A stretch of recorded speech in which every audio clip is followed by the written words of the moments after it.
Hi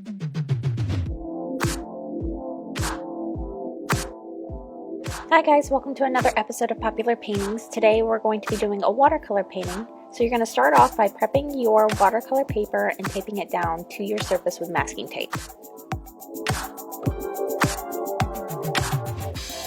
You are going to need to have on hand a set of watercolor brushes, a set of liquid watercolors of any kind, a water cup, a palette for your paint, and your printed template and a pencil. We're going to start off adding raw umber and yellow ochre to our watercolor palette.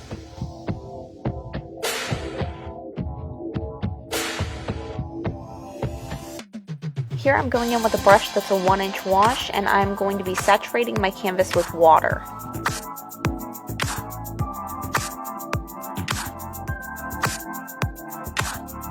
Once that's done, I'm going to use a mix of yellow ochre and raw umber, create a diluted version of it, and spread that over my canvas. To dilute or thin your paint, just keep adding water and this will create a light wash.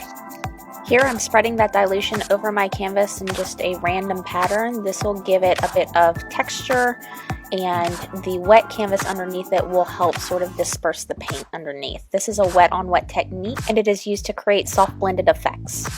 Here I'm just adding a bit of raw umber and diffusing it out with water to create a worn paper effect.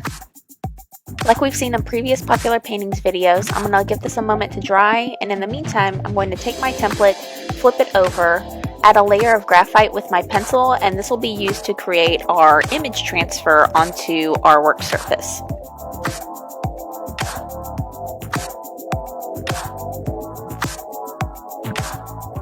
Once our canvas has had about 10 or 15 minutes to dry, I'm going to put my template on top that once again has the graphite on the back, and I'm going to start outlining and tracing that image onto my canvas.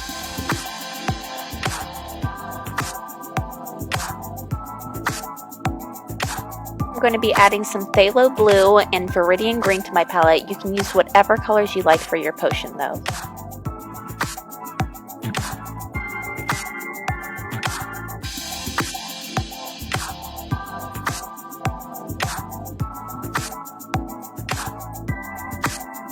I'm going to start off using a number 8 round. This is a bit of a bigger brush. It's so that I can blend out my colors and fill in larger areas. So I'm just going in with that brush, starting with a viridian green and lightly diffusing it out with water as I go down. Once that's done, I'm going to be doing the same thing but with a phthalo blue, starting at the bottom and diffusing it as I go up to create a nice transition from that green to blue. To create a nice saturated top layer to our potion, I did a mix of viridian green and titanium white, and I'm just going in around those bubbles and coloring in the top layer. While I give those some time to dry, I'm going to use a very light wash of that viridian green titanium white mix, and I'm going to go into our smoke outline and start filling that in very lightly. Afterwards, I'm also going to do the same thing with the phthalo blue, doing a light wash of it, but since this is so saturated, I'm going to use a dry paper towel to lift some of that color, which means I'm taking something dry and lifting the pigment off of the canvas.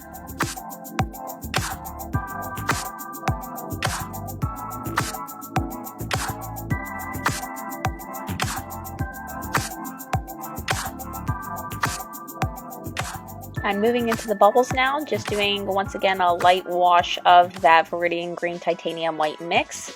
And since these bubbles are so small, I'm going to switch to a smaller brush. Here I'm using a round number 2 and just going in, making that light wash and filling in those bubbles.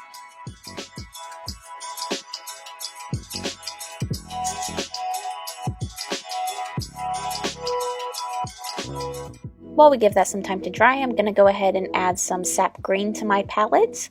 This is what we're going to use to paint our leaves. You've probably noticed at this point we're going to be hopping around the canvas a little bit. This is so we give our layers time to dry, so we're not constantly re-lifting that pigment.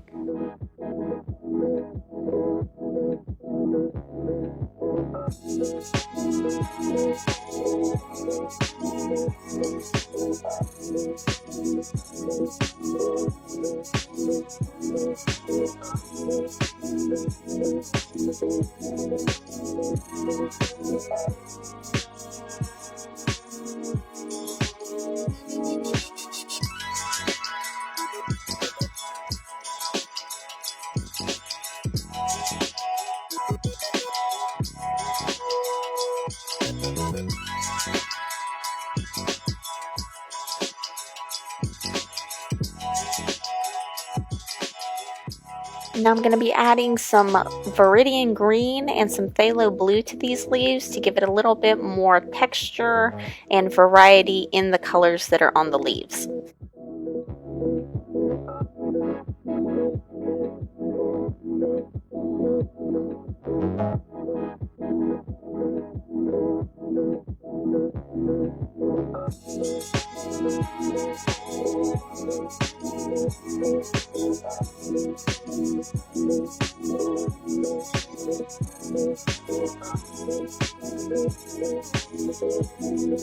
With those leaves done, I'm going to be doing the same thing, but starting with sap green to create the stems of our lavender plants that are going to be behind our bottle.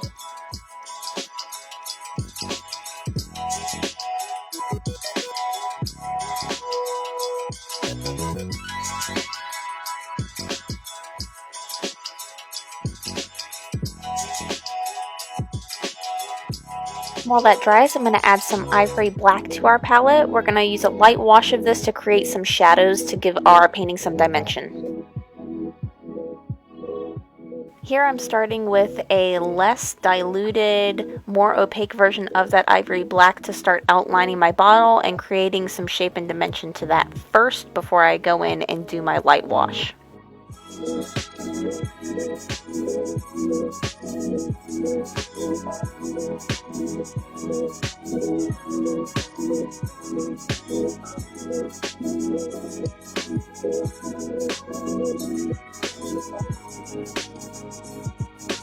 With that done, I'm going to add some violet to my palette. We're going to use this to create our lavender plants.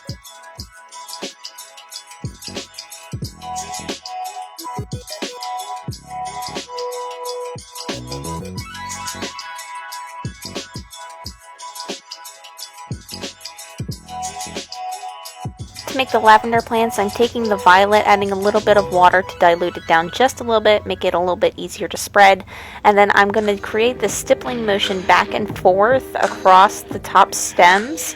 Lavender plants are these small, tiny purple buds, so I'm going to just stipple back and forth up and down each of these stems, and then I'll go back and add a little bit of shadow and a little bit more color and dimension to those as well.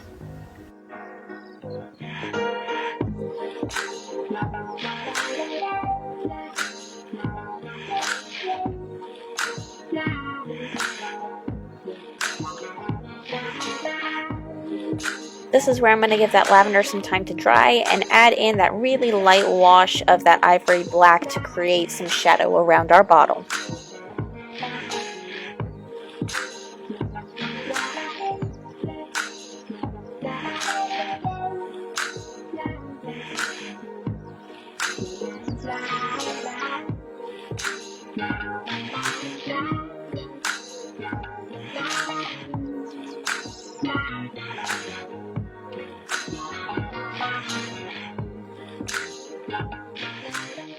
I'm going to go back into those shadows that are on our bottle as well with a more opaque version of that ivory black, so that's going to be using more pigment and less water. And I'm going to layer on top of those some of those lines and shadows I had created previously. This is going to really deepen the color, make it more rich, and give it a lot more dimension.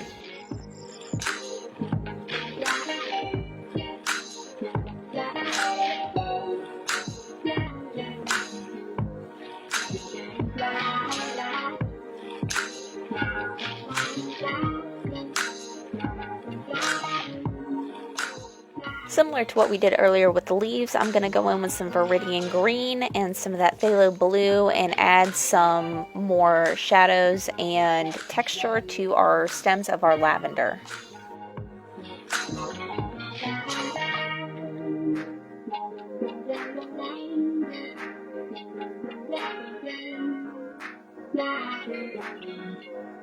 Moving back to our smoke, I'm going to use a 1/2 inch wash here. You can also use a 10 or 12 flat if you have that instead. I'm going to be doing some more light layers of that Viridian Green and Phthalo Blue and doing a sort of random pattern along that smoke to give it more texture.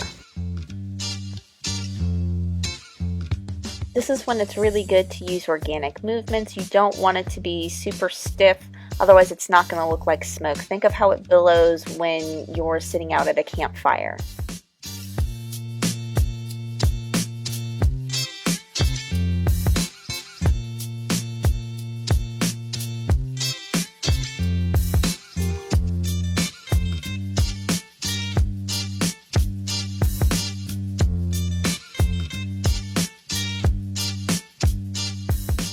I'm going to go in with some phthalo blue and start outlining those bubbles.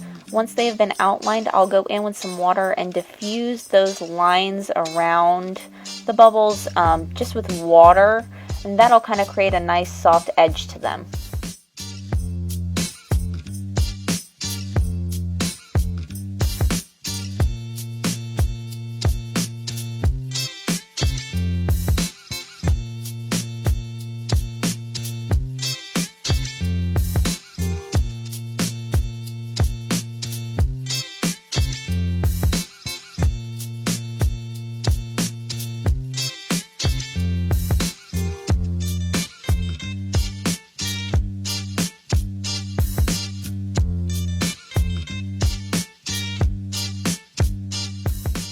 I felt the bubbles were looking a little flat, so I went in with some titanium white, pretty much not diluted at all, as much as possible, just a little bit of water to help it spread, and then started adding some highlights to the bubbles.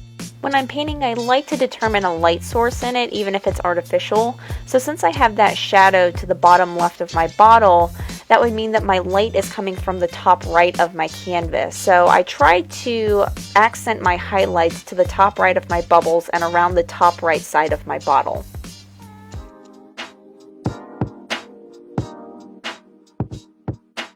Once I felt like the majority of my painting was done, I like to have some crisp edges to my watercolor paintings, so this part's completely optional, but I decided to go in with a pen and sort of re-outline my painting again, give some actual shape and form to those lavender plants, give some shape and form to those leaves, and give some more dimension to that bottle and those bubbles.